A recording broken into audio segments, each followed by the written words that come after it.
नमस्कार बंधुरा तथ्यमित्र YouTube channel पक्ष থেকে তোমাদের সবাইকে স্বাগত। আজকে এই ভিডিওতে আমরা আলোচনা করব ত্রিপুরার অত্যন্ত গুরুত্বপূর্ণ একটি খবর সম্পর্কে, যেটি হচ্ছে ত্রিপুরাতে বিভিন্ন দপ্তরে ৫১,৭৮৪টি শূন্যপদ রয়েছে বর্তমানে, কিন্তু নিয়োগ নেই দীর্ঘদিন ধরে এবং সেজন্য ক্ষুব্ধ বেকার মহল। দেখা যাক কোন কোন দপ্তরে কত ভ্যাকেন্সি রয়েছে এবং কীরকমভাবে ভ্যাকেন্সিগুলি বাড়ছে এবং নিয়োগের কী সম্ভাবনা রয়েছে সেই সম্পর্কে এই ভিডিওতে আমরা আলোচনা করব। সম্পূর্ণভাবে ভিডিওটি দেখতে থাকো। তার পাশাপাশি চাকরি সংক্রান্ত নিয়মিত খবরগুলি পেতে হলে অবশ্যই তোমরা প্রত্যেকেই তথ্যমিত্র চ্যানেলটি সাবস্ক্রাইব করে রাখো। তো দেখো, এখানে বলা হচ্ছে রাজ্য সরকারের বিভিন্ন দপ্তরে শূন্যপদ ৫১,৭৮৪টি এবং সে তুলনায় নিয়োগ নেই। 2025 সালের 31শে মার্চ পর্যন্ত শূন্যপদ হল ৫১,৭৮৪, অর্থাৎ 2025-এর 31শে মার্চ পর্যন্ত ক্যালকুলেশন করা হয়েছে বিভিন্ন দপ্তরে। টোটাল শূন্যপদ ৫১,৭৮৪টি এবং গত 7 বছরে 7টি দপ্তরে ২৭,২২৭ জন অর্থাৎ 40.12% কর্মচারী কমে গিয়েছে, অর্থাৎ সেই সমস্ত কর্মচারী অবসরপ্রাপ্ত হয়েছেন। অর্থাৎ গত 7 বছরে 7টি দপ্তরের ২৭,০০০ প্লাস কিন্তু ভ্যাকেন্সি। 2017 সালে রাজ্যে মোট সরকারি কর্মচারী ছিলেন ১,৫২,৮৩১ জন। 2017 সালে রাজ্যে গত 7 বছরে প্রায় ৫২,০০০ শিক্ষক কর্মচারী কমে গিয়েছে গত 7 বছরে, এবং সরকার চাইলে প্রায় ৬৮,০০০ বেকার যুবক যুবতীদের নিয়মিত পদে সরকারি চাকরি দিতে পারে। তো দেখো, এখানে অনেক কিছু সূত্রের খবর কিন্তু উঠে আসছে।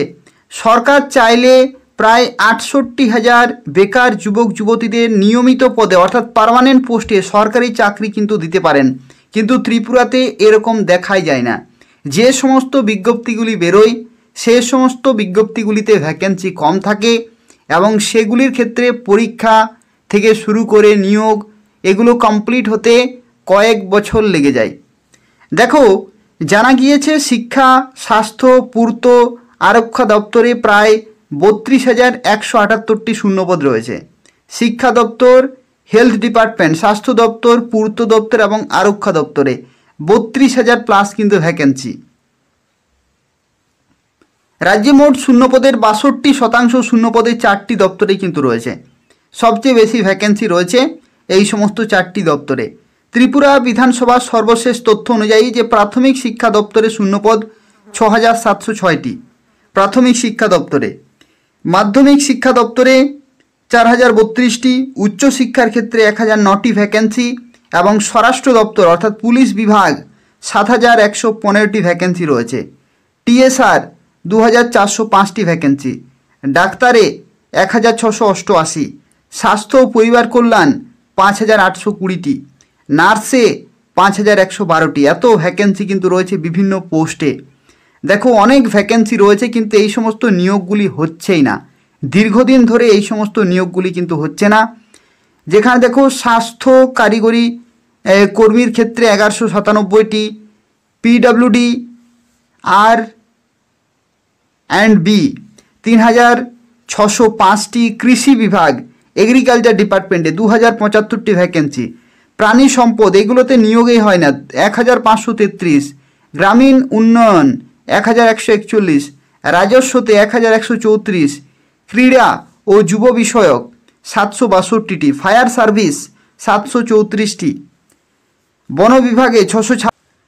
এছাড়া দেখো, পিডব্লিউডি অর্থাৎ ৫১৪টি, তফসিলি জাতি, তফসিলি উপজাতি ও অন্যান্য পশ্চাৎসরণকারী প্রতিষ্ঠান কল্যাণে ৪৫৩টি, মৎস্য দপ্তরের ক্ষেত্রে ৪৪৪টি ভ্যাকেন্সি রয়েছে। এত ভ্যাকেন্সি রয়েছে।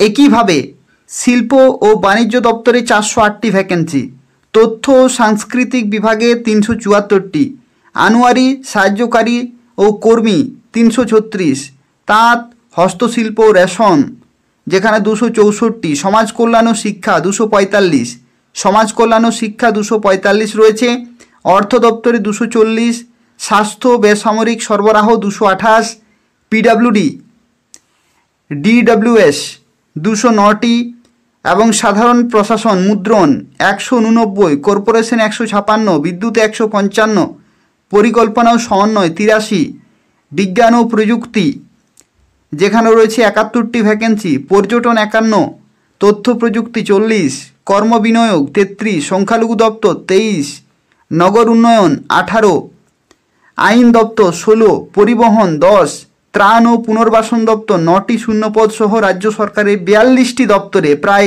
51,784টি ভ্যাকেন্সি রয়েছে।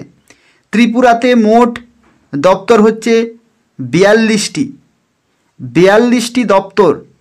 এই 42টি দপ্তরে মাত্র কয়েকটা দপ্তরে মাঝে মধ্যে নিয়োগ হয় এবং সব দপ্তরগুলি মিলিয়ে 51,784টি ভ্যাকেন্সি রয়েছে। তো বুঝতেই পারছো কী হারে ভ্যাকেন্সি রয়েছে, কিন্তু এত ভ্যাকেন্সি কোনোদিনও নিয়োগ হয়নি। এই বর্তমান সরকার ক্ষমতায় আসার আগে তারা প্রতিশ্রুতি দিয়েছিল যে বছরে 50,000 নিয়োগ করা হবে, কিন্তু 50,000 তো দূরের কথা, কয়েক হাজার নিয়োগও কিন্তু দেখতে পাওয়া যায় না। দেখো এখানে কি বলা হচ্ছে, অভিযোগ উল্টো সরকারি ব্যর্থতায় এই নিয়োগ প্রক্রিয়া 5 বছরে শেষ হচ্ছে না, ফলে বয়স উত্তীর্ণ হচ্ছে রাজ্যের বেকার। অর্থাৎ প্রত্যেকটা বেকার যুবক যুবতীদের বয়স কিন্তু বেড়ে যাচ্ছে। একটি নিয়োগ প্রক্রিয়া শেষ করতে সময় লাগছে 6 থেকে 7 বছর। একটা নিয়োগ প্রক্রিয়া কমপ্লিট করতে সময় লাগছে 6 থেকে 7 বছর। রাজ্যে যুবক যুবতীরা চাকরি সম্পূর্ণ বেনিফিট ও অবসরকালীন সুযোগ সুবিধা থেকেও কিন্তু বঞ্চিত হবে।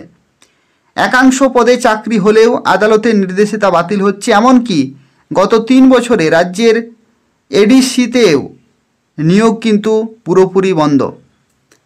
যদিও 2018 সালে বিজেপির ভিশন ডকুমেন্টে প্রতিশ্রুতি ছিল যে বছরে 50,000 সরকারি চাকরি প্রদান করা হবে।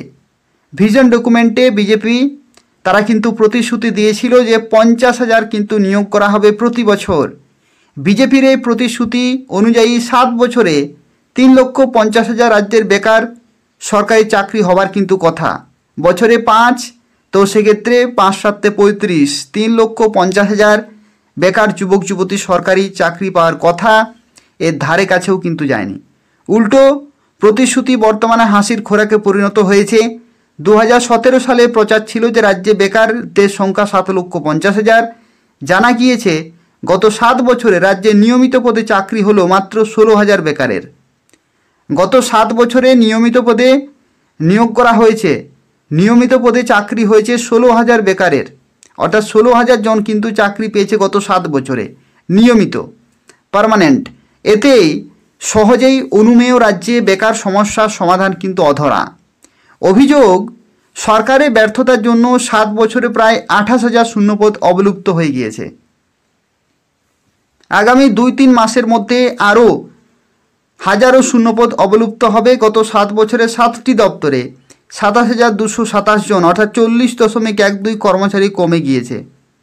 7 বছরে শিক্ষা, পিডাব্লিউডি, আর&বি, পশু সম্পদ, খাদ্য, নাগরিক সরবরাহ সহ মোট 7টি দপ্তরে মোট 27,227 জন নিয়মিত ক্যাজুয়াল চুক্তিভিত্তিক আউটসোর্সিং কর্মচারী কিন্তু কমেছে। এটাই বাস্তব।